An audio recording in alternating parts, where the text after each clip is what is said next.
Hi, నేను మీ Vinod, PVR dubbing academy. ఈరోజు పాటు మనతో ఉన్నారు ఒక మంచి వాయిస్ ఉన్న వైష్ణవి.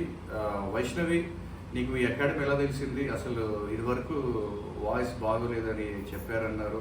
అప్పటికి ఇప్పటికి ఉన్న తేడా ఏంటి? అసలు మా అకాడమీ మీకు అసలు ఎలా ముందుకు తీసుకెళ్తుంది అనే అంశం మీద మీరు మాట్లాడవచ్చు. హాయ్ సార్, నా పేరు వైష్ణవి. ముందుగా నేనైతే సంగీతం నేర్చుకునేదాన్ని.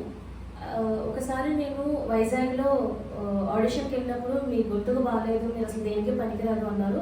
ఆ తర్వాత నేను హైదరాబాద్ జాబ్ పరంగా వచ్చినప్పుడు కొంతమంది కొలీగ్స్ ద్వారా నాకు అనిల్ సార్ తెలిసారు. అనిల్ సారు నీ వాయిస్ బాగుందమ్మా, ఒకసారి డబ్బింగ్కి రా అన్నారు.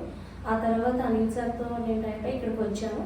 వచ్చిన తర్వాత ఇక్కడంతా డబ్బింగ్ అంటే ఫస్ట్ భయపడ్డాను, అంటే వాయిస్ బాగాలేదు కదా నేనేమీ చేయలేను అని.